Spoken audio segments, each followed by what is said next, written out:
Hello everyone, welcome back to our channel. ఎలా ఉన్నారండి? అందరూ బాగున్నారా? మనమైతే ప్రీవియస్ క్లాస్లో బౌద్ధ మతము జైన మతం గురించి అయితే చెప్పుకున్నాం కదా. సో 5th చాప్టర్ వచ్చేసి మౌర్య సామ్రాజ్యం గురించి అయితే ఇవాళ మనం చెప్పుకోబోతున్నాం. అయితే ఈ మౌర్య సామ్రాజ్యానికి మొట్టమొదటి అంటే సువిశాల సామ్రాజ్యం భారతదేశంలో సువిశాల సామ్రాజ్యం ఏది అని అంటే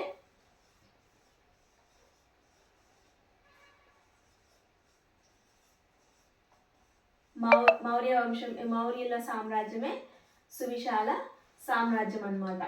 అయితే ఈ మౌర్య సామ్రాజ్యాన్ని మొట్టమొదటిగా స్థాపించినది ఎవరు, దీని స్థాపకుడు ఎవరు అని అంటే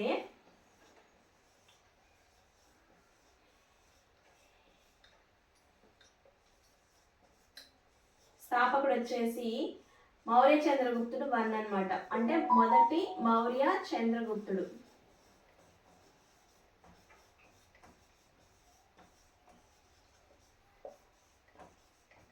మొదటి మౌర్య చంద్రగుప్తుడు.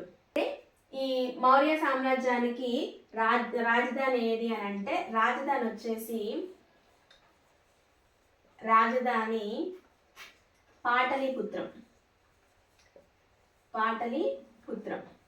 అంటే ఇప్పుడు మనం ఏమంటున్నామంటే ప్రజెంట్ పాట్నా అని అయితే పిలుస్తున్నాం కదా. సో పాటలీపుత్రం అన్నమాట. మౌర్య సామ్రాజ్యానికి మొట్టమొదటి స్థాపకుడు ఎవరు అని అంటే మౌర్య చంద్రగుప్తుడు 1. అలాగే ఈ మౌర్య సామ్రాజ్యానికి రాజధాని ఏది అని అంటే పాటలీపుత్రం. అసలు ఈ మౌర్య అనే పదం ఎక్కడి నుంచి వచ్చింది అని అంటే మౌర్య అనే పదం మురా అనే పదం నుంచి అయితే వచ్చిందని చెప్పేసి చరిత్రకారుల అభిప్రాయం. అదే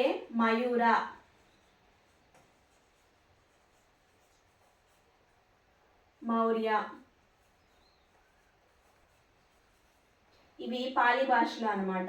పాలి భాషలో ఇలా అంటారు. అంటే ఈ ప్రాంతంలో ఎక్కువగా ఏముండేవి అని అంటే ఈ మౌర్య సామ్రాజ్యంలో ఎక్కువగా ఏముండేవి అని అంటే నెమళ్ళు ఉంటాయని చెప్పేసి వీరి అభిప్రాయం. అందుకనే ఈ సామ్రాజ్యానికి మౌర్య సామ్రాజ్యం అని చెప్పేసి పేరు వచ్చిందని చెప్పేసి చరిత్రకారుల అభిప్రాయం అన్నమాట. మౌర్య అనే పదం మురా అనే పదం నుంచి వచ్చింది. ఇదే ఇది పాలి భాషలో అంటారనమాట. సో ఇక్కడ ఈ ప్రాంతంలో ఏంటంటే ఎక్కువగా నెమళ్ళు ఎక్కువగా ఉంటాయని ఆ చరిత్రకారుల యొక్క అభిప్రాయం. అయితే ఈ మౌర్య సామ్రాజ్యం అసలు ఎలా స్థాపించబడింది అని అంటే నందవంశంలో చివరి రాజు అయినటువంటి నందవంశంలో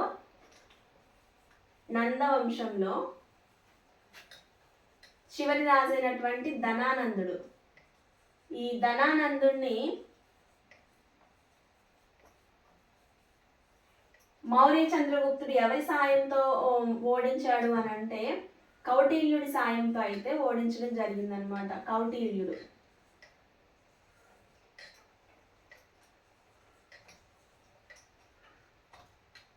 కౌటిల్యుడి సాయంతో చంద్రగుప్త మౌర్యుడు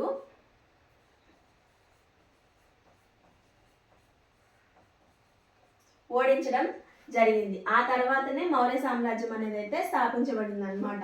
ఈ కౌటిల్యుడు చంద్రగుప్తుని ఆస్థానంలో ప్రధాన మంత్రి.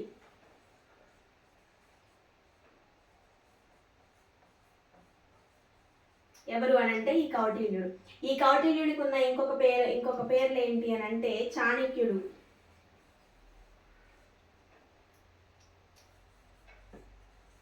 చాణక్యుడని, విష్ణుగుప్తుడు అని చెప్పేసి పేరు అన్నమాట. విష్ణుగుప్తుడు నందవంశంలో ఉన్నటువంటి చివరి రాజు అయినటువంటి ధనానందుడిని కౌటిల్యుని సహాయంతో చంద్రగుప్తుడు ఓడించాడు. ఈ కౌటిల్యుడు ప్రధానమంత్రి అన్నమాట. ఈ కౌటిల్యుడికి ఉన్న ఇంకొక పేర్లు ఏంటి అని అంటే చాణక్యుడు, విష్ణుగుప్తుడు అని చెప్పేసి ఈ కౌటిల్యుడికి ఉన్నటువంటి పేర్లు అనమాట.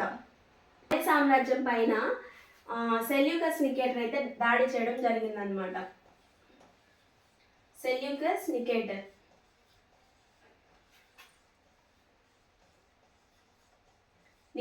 దాడి చేయడం జరిగింది. ఎక్కడ అంటే మౌర్య సామ్రాజ్యం పైన. అయితే ఈ చంద్రగుప్త మౌర్యుడు ఏం చేస్తాడంటే ఈ సెల్యూకస్ నికేటర్ని అయితే ఓడించడం జరుగుతుంది. అయితే ఓడించిన తర్వాత ఈ సెల్యూకస్ నికేటర్ని ఓడించిన తర్వాత ఈ సెల్యూకస్ నికేటర్ ఎవరు అని అంటే అలెగ్జాండర్ యొక్క సేనాని.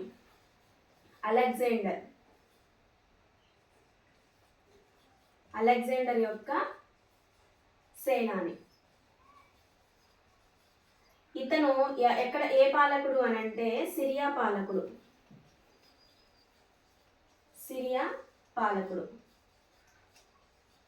అయితే ఈ చంద్రగుప్త మౌర్యుడు ఎప్పుడైతే సెల్యూకస్ నికేటర్ని ఓడించడం జరిగిందో తర్వాత సెల్యూకస్ నికేటర్ ఏం చేస్తాడు అని అంటే తన కుమార్తె అయినటువంటి హెలెన్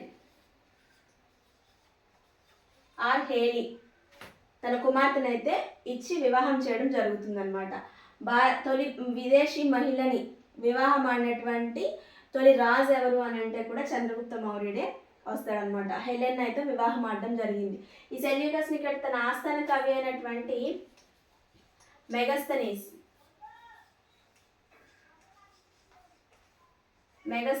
ఇతను సెల్యూకస్ నికేటర్ యొక్క ఆస్థాన కవి. ఈ ఆస్థాన కవిని కూడా ఈ చంద్రగుప్త మౌర్యుడి దగ్గరికి అయితే పంపించడం జరుగుతుంది. అలాగే వీటితో పాటు 500 ఏనుగులను సెల్యూకస్ నికేటర్ చంద్రగుప్త మౌర్యుని దగ్గరికి పంపడం జరుగుతుందన్నమాట. ఈ సెల్యూకస్ నికేటర్ మౌర్య సామ్రాజ్యం పైన దాడి చేయడానికి వచ్చినప్పుడు చంద్రగుప్త మౌర్యుడు సెల్యూకస్ నికేటర్ని అయితే ఓడించడం జరుగుతుంది. ఆ తర్వాత ఓడించిన తర్వాత ఈ సెల్యూకస్ నికేటర్ అసలు ఎవరు అని అంటే అలెగ్జాండర్ యొక్క సేనాని, సిరియా పాలకుడు అనమాట. అయితే ఈ చంద్రగుప్త మౌర్యునికి తన కుమార్తె సెల్యూకస్ నికేటర్ యొక్క కుమార్తె అయినటువంటి హెలెన్ ఇచ్చి పెళ్లి చేయడం జరుగుతుందన్నమాట. తొలి విదేశీ మహిళని వివాహం అయినటువంటి తొలి రాజు ఎవరంటే కూడా చంద్రగుప్త మౌర్యుడు. అయితే ఈ చంద్రగుప్త మౌర్యుడు ఎప్పుడైతే సెల్యూకస్ నికేటర్ని ఓడించిన తర్వాత తన కుమార్తెనిచ్చి పెళ్లి చేయడం జరుగుతుందో ఆ తర్వాత తన ఆస్థాన కవి అయినటువంటి ఈ మెగస్తనీస్ని కూడా చంద్రగుప్త రాజ్యానికి అయితే అంటే మౌర్య సామ్రాజ్యానికి అయితే పంపించడం జరుగుతుంది. వీటితో పాటు 500 ఏనుగుల్ని కూడా చంద్రగుప్త మౌర్యుని దగ్గరికి సెల్యూకస్ నికేటర్ అయితే పంపడం జరుగుతుందన్నమాట. ఈ మౌర్య చంద్రగుప్తుని యొక్క కాలంలోనే పుష్యగుప్తుడు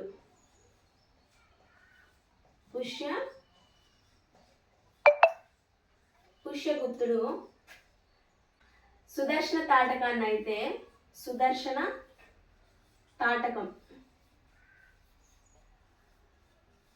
ఎక్కడ గుజరాత్లో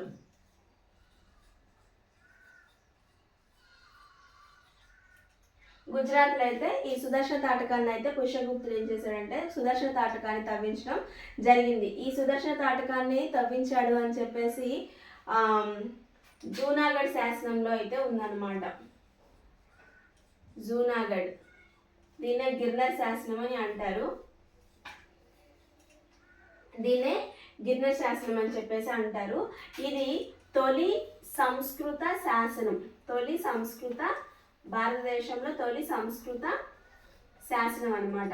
మరి దక్షిణ భారతదేశం అయితే ఈ జూనాగఢ్ శాసనాన్ని గిర్నర్ శాసనాన్ని ఎవరేయించారు అని అంటే శకరాజు అయినటువంటి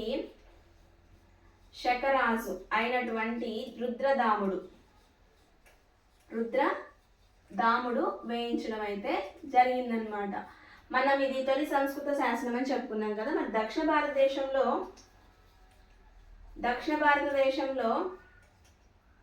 తొలి సంస్కృత శాసనాన్ని వేయించింది ఎవరు అని అంటే ఏహుబల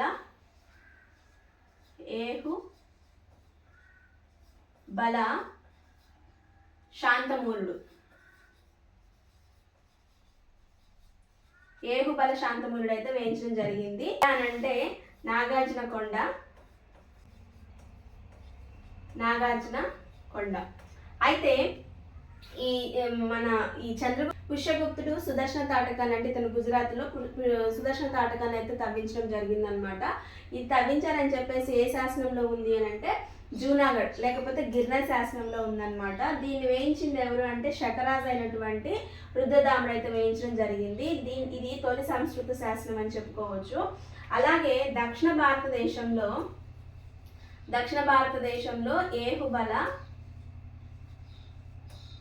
ఏహుబల శాంతమూలుడు అయితే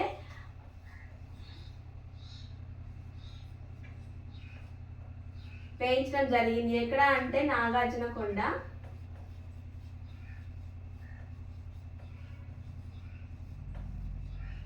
నాగార్జునకొండలో అయితే వేయించడం జరిగిందనమాట. అయితే చంద్రగుప్త మౌర్యుడు క్రీస్తు పూర్వం చంద్రగుప్త మౌర్యుడు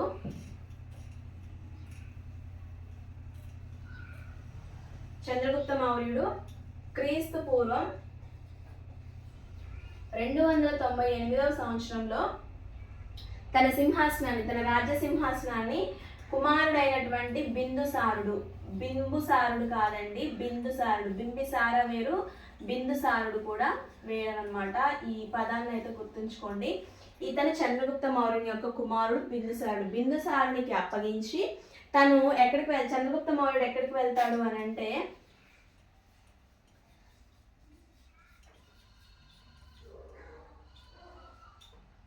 క్రీస్తు పూర్వం 298వ సంవత్సరంలో చంద్రగుప్త మౌర్య వన్ ఏం చేస్తాడంటే తన కుమారుడైనటువంటి బిందుసారునికి తన రాజ్యాన్ని అప్పగించేసి, తన సింహాసనాన్ని అప్పగించేసి ఈ చంద్రగుప్త మౌర్యుడు శ్రావణ బెళగోళకైతే వెళ్ళడం జరుగుతుంది. శ్రావణ బెళగోళకైతే వెళ్ళడం జరుగుతుంది. వెళ్ళి అక్కడ ఈ చంద్రగుప్త మౌర్యుడు సల్లేఖన వ్రతాన్ని పాటించి, సల్లేఖన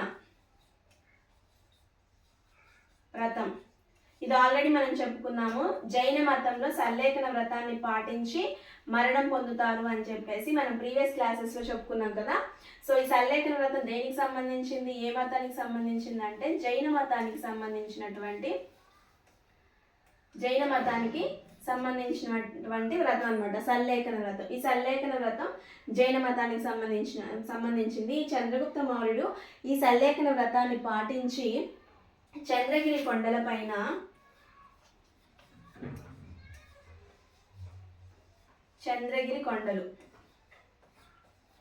పైన మరణించడం జరుగుతుందన్నమాట.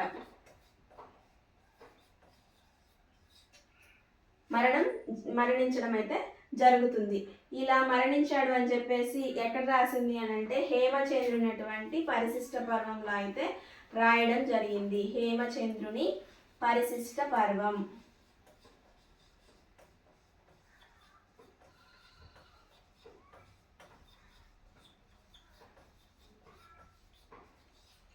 హేమచంద్రునటువంటి పరిశిష్ట పర్వంలో అయితే దీని గురించి అయితే రాయడం జరిగిందనమాట. మౌర్య సామ్రాజ్యానికి మొదటి రాజు, వంశస్థాపకుడు కూడా, మౌర్య సామ్రాజ్య స్థాపకుడు కూడా. ఇతను ఏం చేశాడు అని అంటే తన కుమారుడైనటువంటి బింబిసార వేరు, బిందుసారుడు వేరండి. బిందుసారుడికి క్రీస్తు పూర్వం 298వ సంవత్సరంలో తన రాజ్యాన్ని అలాగే తన సింహాసనాన్ని రెండింటినీ అప్పజెప్పేసి తను శ్రావణ బెళగోళకైతే వెళ్ళడం జరుగుతుంది. ఈ శ్రావణ బెళగోళకు వెళ్ళి అక్కడ జైన మతానికి సంబంధించినటువంటి సల్లేఖన వ్రతాన్ని పాటించి చంద్రగిరి కొండలపైన మరణించడం అయితే జరుగుతుందన్నమాట. ఈ చంద్రగుప్త మౌర్యుడు మరణించాడని మనకి ఎలా తెలుస్తుంది అని అంటే హేమచంద్రుని యొక్క పరిశిష్ట పర్వం ద్వారా అయితే తెలియడం అయితే జరిగిందనమాట. ఈ చంద్రగుప్త మౌర్యుని యొక్క కాలం ఏంటి అని అంటే క్రీస్తు పూర్వం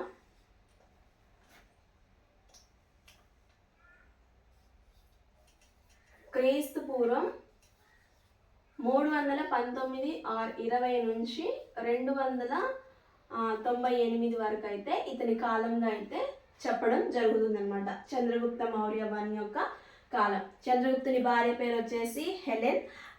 ఈమె సెల్యూకస్ నికేటర్ యొక్క కుమార్తె. సెల్యూకస్ నికేటర్ మౌర్య సామ్రాజ్యం పైన దాడి చేయడానికి వచ్చి ఓడిపోవడం జరుగుతుంది. ఆ తర్వాత తన కుమార్తె అయినటువంటి హెలెన్ ఇచ్చి చంద్రగుప్త మౌర్యుడికి పెళ్లి చేయడం జరుగుతుంది. విదేశీ మహిళను పెళ్ళాడిన తొలి రాజు ఎవరు అని అంటే చంద్రగుప్త మౌర్యుడని మనం చెప్పుకోవచ్చు.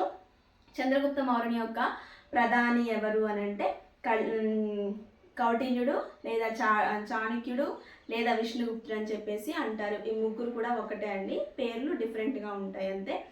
అయితే చంద్రగుప్త మౌర్యుడు సెల్యూకస్ నికేటర్ తన కుమార్తెను ఇవ్వడమే కాకుండా తన ఆస్థాన కవి అయినటువంటి మెగస్తనీస్ని పంపడం, అలాగే 500 ఏనుగుల్ని కూడా బహుమతిగా పంపడం అయితే జరుగుతుందన్నమాట. అంటే మనం చంద్రగుప్త మౌర్యుడు జైన మతాన్ని పాటించినట్టయితే మనం ఈ మొత్తం చెప్పుకున్నటువంటి ఈ స్టోరీలో చంద్రగుప్త మౌర్యుడు జైన మతాన్ని పాటించినట్టు మనకైతే తెలుస్తుంది అనమాట. సల్లేఖన వ్రతం అనగానే మనకు గుర్తు రావాల్సింది జైన మతం.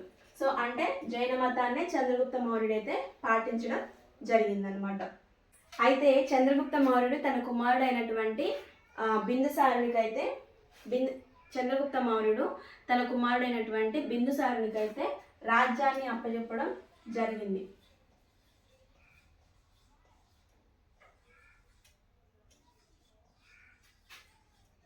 ఇతని కాలం వచ్చేసి 298 నుంచి 273 BC వరకు ఉందన్నమాట.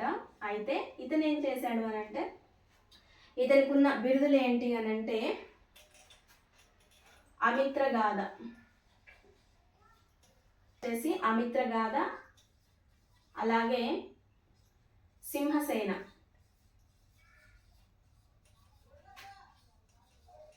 అమిత్రగాథ అంటే శత్రు విధ్వంసకుడు అని అర్థం. శత్రు విధ్వంసకుడు.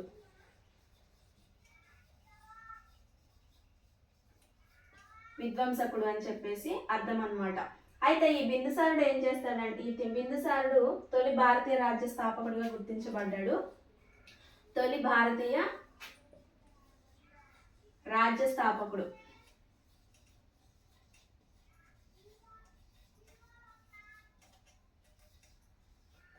అయితే గుర్తించబడ్డాడు. ఇతను ఏం చేశాడు అంటే అజీవక మతాన్ని ప్రోత్సహించడం అయితే జరిగిందనమాట. బిందుసారుడు అజీవక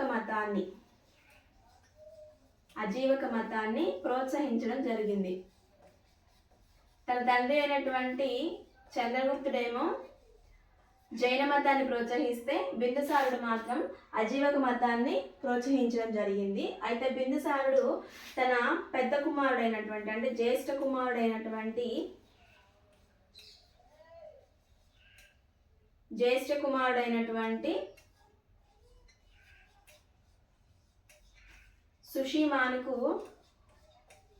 సుషిమానుకు రాజ్యాన్ని అప్పగించడం జరిగిందనమాట. జ్యేష్ఠ కొడుకు ఎవరంటే బిందుసారుని యొక్క జ్యేష్ఠ కుమారుడు అయినటువంటి సుషిమానుకు తన రాజ్యాన్ని అయితే అప్పగించడం జరిగింది. అయితే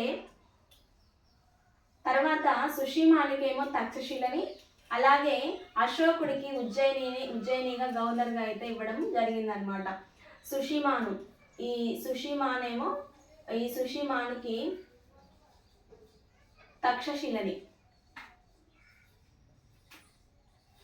తక్షశిలని, అలాగే అశోకుడికి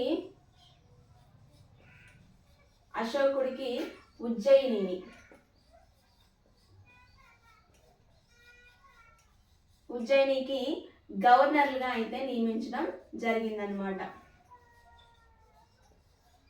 అయితే వీరి కాలంలో ఎక్కువగా తిరుగుబాటు జరిగిన ప్రాంతం ఏదంటే తక్షశిల మీద ఎక్కువగా తిరుగుబాటు అయితే జరిగిందనమాట.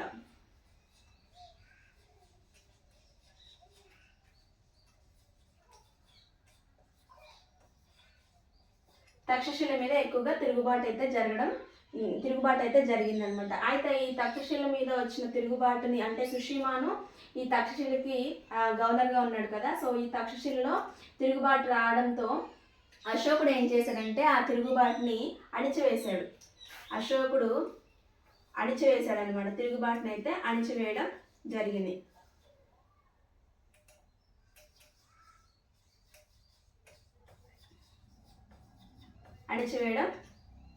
అన్నమాట. ఇదండి మౌర్య సామ్రాజ్యంలో చంద్రగుప్త మౌర్య గురించి, అలాగే బిందుసారుడి గురించి, తర్వాత తన కుమారుడైనటువంటి సుషిమాను అశోకుని గురించి అయితే మనం ఈ క్లాస్లో అయితే చెప్పుకున్నాం కదా. సో నెక్స్ట్ క్లాస్లో వచ్చేసి ఈ అశోకుని గురించిన కొన్ని ముఖ్యాంశాలు అయితే మనం నెక్స్ట్ క్లాస్లో అయితే చెప్పుకున్నాము.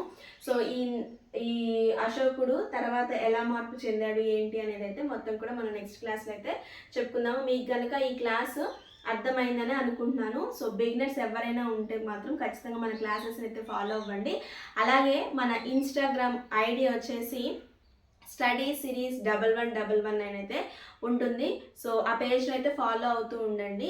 మీకు దాంట్లో కరెంట్ అఫైర్స్కి సంబంధించిన ప్రతి ఒక్క అప్డేట్ అయితే మీకు ఉంటుంది. సో అలాగే ఆర్ఆర్బి ఎస్ఎస్సి వీటికి ప్రిపేర్ అయ్యే వాళ్ళు ఉంటారు కదా. సో ఎస్ఎస్సికి కానీ ఆర్ఆర్బి ఎన్టీపీసీకి కానీ ప్రిపేర్ అయ్యే వాళ్ళు ఉంటే మాత్రం ఖచ్చితంగా మన స్టడీ సిరీస్ ఇన్స్టాగ్రామ్ పేజ్ని అయితే ఫాలో అవుతూ ఉండండి. దానిలో నేను ప్రతిరోజు కూడా బిట్స్ అయితే అప్లోడ్ చేస్తూ ఉంటాను. మీరు దాన్ని అయితే ఫాలో అవ్వచ్చు. స్టడీ సిరీస్ 1111 అని చెప్పేసి మన ఇన్స్టాగ్రామ్ పేజ్ ఐడి ఉంటుంది. నేను కింద డిస్క్రిప్షన్లో ఇస్తాను. అలాగే మన ఈ వీడియో కింద కనపడుతూ ఉంటుంది చూడండి. స్టడీ సిరీస్ 1111 అనే ఇన్స్టాగ్రామ్ పేజ్ అయితే ఖచ్చితంగా ఫాలో అవుతూ ఉండండి. మీకు కనుక వీడియో నచ్చి అర్థమైతే మాత్రం ఖచ్చితంగా లైక్ చేసి షేర్ చేసి సబ్స్క్రైబ్ చేసుకోండి. Thank you for watching.